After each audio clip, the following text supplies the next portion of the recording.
If you are listening to this podcast, there is a very good chance that you found us being online looking for somebody to help you figure out this, what Abe, you very fondly call the second phase of your financial life, which I think is a great perspective to have, because so many people look at, or I'm sure people, advisors even, will be like, well, you know, like at the end of life, like you've worked, you're done now. It's like, no. At Abich Financial, the belief is this is part 2, baby. Life's just getting started in a lot of ways.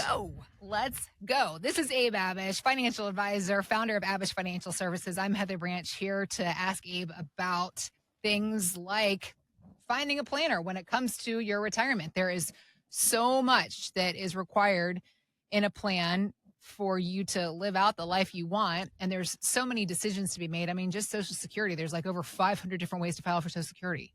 That's just one tiny part of a retirement plan. Common questions. We get common questions all the time about Social Security. How can you not? With over 500 ways to file? Of course, we all want this thing that we paid into. We want our fair share of it. So of course you should have questions. Abe and his team here to help you get some answers. But let's start this conversation just about finding help, seeking guidance in this space, Abe, because if for somebody who is on a mission to find a financial advisor, and where do they begin? Well, I mean, listen, it's 2025. You're going to begin where we all begin. We look online. Financial planner Michael Kitces was telling Yahoo Finance, this is, in fact, for most people, where the search for an advisor begins. The number one Google search for financial advisors is financial advisor near me, which to me basically says, so advisors are so hard to differentiate from, I just picked the one that's geographically convenient to my home or office. And so from the consumer end, I empathize a lot with consumers. They think really struggle to figure out how to tell us apart. How do you tell which one's good? How do you tell which one's knowledgeable? Because we don't really articulate our specializations very well. That's a great point that he makes also, is that within the financial advisory space, Abe, there are people that are specialized in certain areas. And you, for example, you specialize in retirement planning, right? Right. No, absolutely. Michael Kitces is a very well-respected name in our industry, and he's right. It's very hard to tell the difference between a lot of advisors because there's a financial advisor on every block, you know? Yeah. And that's why oftentimes we call ourselves, Heather, retirement planners, because it's more specific. And, you know, we work with a niche demographic, and that demographic, you know, the majority of our clients are in their 60s. A young client for us is somewhere between 55 and 60. Most of our clients are in their 60s, and a lot even in their 70s. They have exited the workplace. They have stopped working. They have entered into what we call phase 2. So there are only 2 phases to a retirement plan: growth and then income. Now there's some in between there, and that might be between like 60 and 75, where you still definitely want to grow your money. You still definitely want to, you know, make sure it's growing, but you're also going to start spending it down, right? So there's a shift that needs to happen from just pure pedal to the metal, that pure ascent up the retirement mountain, to start descending down safely. Our understanding is that over 90% of the industry helps people get to the top of their own retirement mountain. Less than 10% of the industry helps people descend down their own retirement mountain, protecting, generating income, having a tax plan, having a healthcare plan, an estate plan, taking Social Security at the right time. None of this mattered when you were 40 and 50. You had 10 to 20 years ahead of you. So it was pedal to the metal. From there are fiduciary advisors. There are non-fiduciary advisors. Obviously, you would want to work with a fiduciary advisor because when someone's working in a fiduciary capacity, they have to have your best interest first. They're required by law to give advice that's in your best interest, not theirs. So that the interest of the company and or bank that they work for, which you could have limited options if someone's just working for a bank or one company. Ideally, you're working with an independent fiduciary financial advisor or retirement planner. And ideally, if you're watching this video, you're probably 55 years old or older, because that's who our demographic is. And ideally, you're working with that phase 2 fiduciary retirement planner that is with an independent firm. So at Abich Financial, myself, I and Shelly, my wife, we own the firm. There's no parent company above Abich Financial or Abich Financial Wealth Management that we report to. So we can do business anywhere with any custodian, Schwab, Fidelity, whoever the custodian is, with any insurance company. We have access to many, many insurance companies, with any bank. Right? That provides tons of options and flexibility and customization for the client. Yeah. And we can literally say, hey, here's the menu, Heather. Not just here's the menu over here, not just here's the menu over here. Here's the entire menu. And based on everything you've just told us and our understanding, we want to provide you these recommendations. They should be in your best interest, and they should be without bias, and all the conflicts of any conflicts of interest should be really, really disclosed well, so that you understand here the pros and cons of what you own and what you're invested in, side by side what Abich or any other advisor is recommending as well. Yeah. All right. So we know we want to be looking for a fiduciary, somebody that's independent.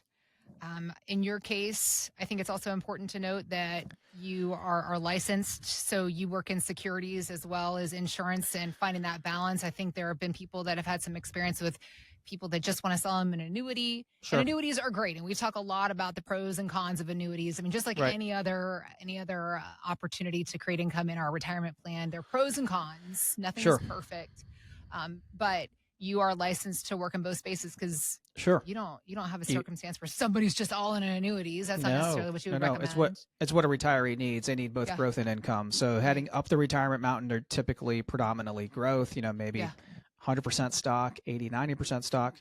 As they start getting closer and closer to retirement, naturally, most people want to pull in the reins a little bit, get a little less risky, de-risk their nest egg a little bit, because again, their wages and their income's going to stop. And once they pull that trigger and fully commit to full retirement, they do not want to go back to work. They do not want to be forced to go back to work. Right, of course. And so if you're 65, retiring at 65, you could live to 95. You could live to 85, 90, 95 or longer. And that's 20 to 30 plus years. You got to get that nest egg to last. Right. So strategies need to start changing and shifting to align with that new phase and season of your life. Okay. So that's really important.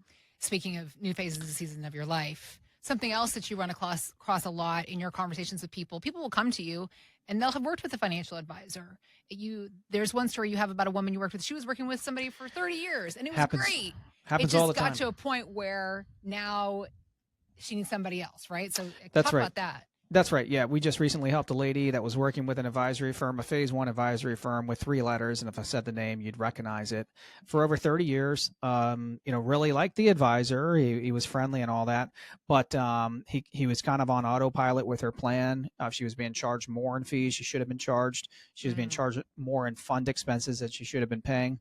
And she started asking, she's right around the RMD age, 73, started asking a lot of questions about distributions, QCDs, RMDs, tax strategies for conversions, healthcare, estate planning.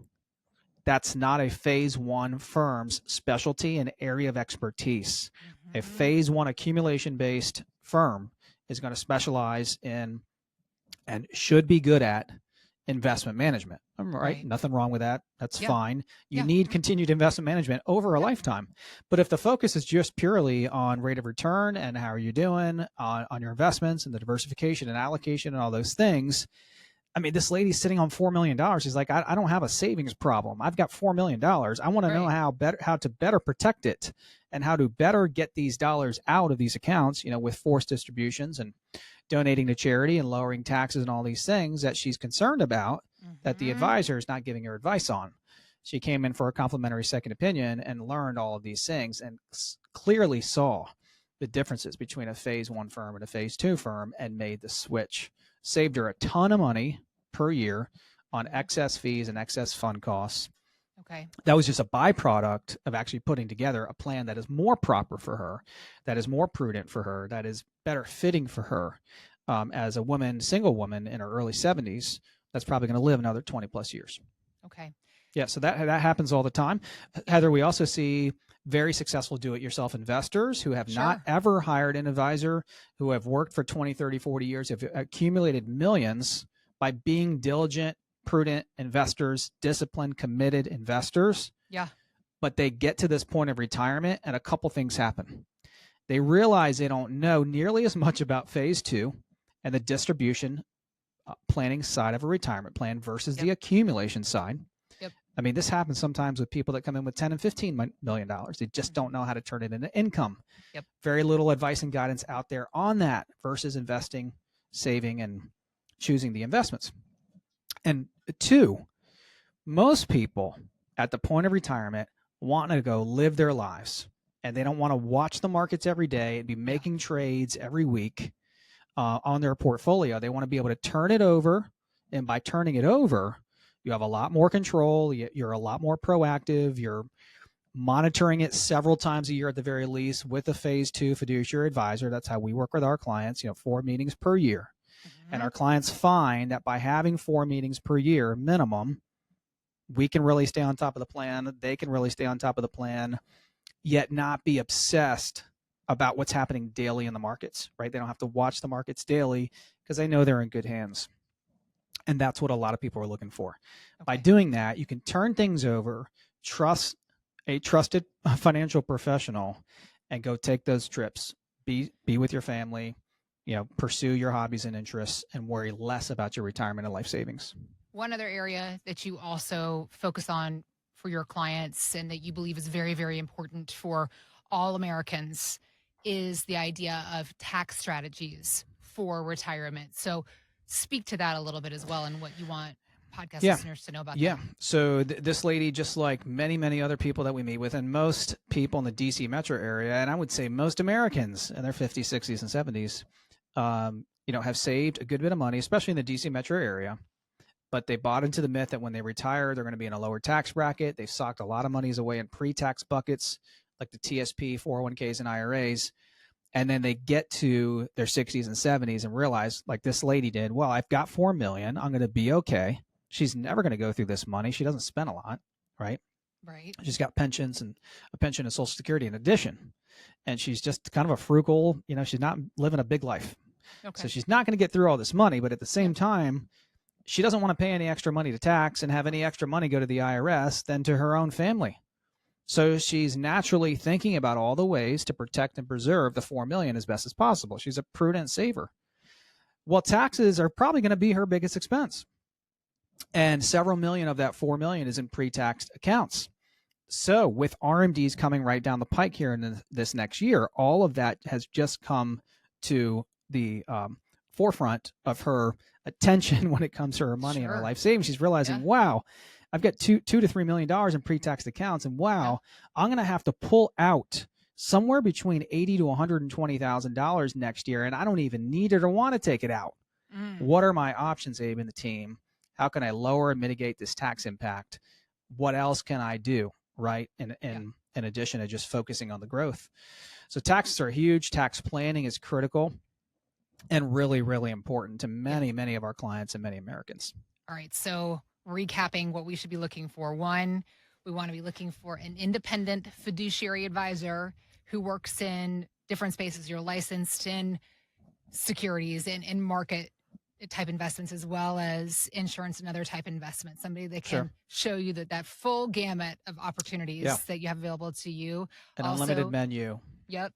Somebody that focuses in your space when we're talking to retirees, people listening to this podcast, somebody that focuses and specializes in this next phase of your financial life. Yes. You've graduated from the growth phase of life. Yes. You still need some growth, but now we got to figure out income and distribution for our retirement from our nest egg. And of course, the very important belief that you have as far as creating a tax strategy to make sure that we are not paying any more in taxes than we need to. We are keeping our money where it belongs, in our pockets, out of Uncle Sam's hands. That's right. Of course, the second opinion process, the review process that you offer to folks, it's all part of your effort to educate and inform people what their options and opportunities are. Another opportunity to educate and inform is, of course, through your book, The Retirement Mountain, The 7 Steps to a Long-Lasting Retirement. A quick read, just a little over 100 pages, something you can read in a couple hours on a weekend afternoon, but with lots of information that Abe wants you to know about. Again, leaning into this conversation about the importance of the advice that you're seeking for this next phase of your financial life, correct? Absolutely. Absolutely. Education is key. And we lead people to make an educated decision once they have all the information. That's what it's all about. Yeah. And you can empower yourself by getting educated, right? By getting educated on the options you have, by understanding the rules of the game, and learning, like, what do I have, right? What are the pros and cons of what I currently have? Side by side, how a firm like ours can help you. What are the differences? Here's the path you would head down if you made no change. Here's what the markets would probably do to your portfolio. Here's probably how much money you would have left. Here's how much money you'd probably have left with us. Here's how your portfolio would probably act in markets ups and downs. Here's how much you're paying over here. Here's how much you're paying here in costs and fees. So you can see side by side and then make a really good educated decision. That's how we help all of our clients. They come to the decision naturally by seeing all the information in front of them, unbiased information, where they can make a good, sound, educated decision. Yep. Well, again, Abe's effort to give you the information, empower you with the knowledge and education so that you can make more informed decisions. It can begin by you getting a copy of this book, The Retirement Mountain, The 7 Steps to a Long-Lasting Retirement. You can buy it on Amazon. Anybody that comes into the office for a complimentary second opinion, you'll get a complimentary copy of the book. There's also links. We've got those posted in the show notes where you can download the book. You can get a PDF copy of the book to read that way. There's lots of different ways for you to gain this information. That's Abe's goal, is just to get the education, get the information in front of you so that you can make more informed decisions. And then, of course, begin that whole planning process, which they are ready to help you with at Abich Financial Services. So theretirementkey.com is where you can start the conversation about getting to work on a plan for that income and distribution that you need in retirement. At Abich Financial, they are ready to begin that conversation with and for you as well. We also have links posted in the show notes, or just visit our website anytime. It's theretirementkey.com.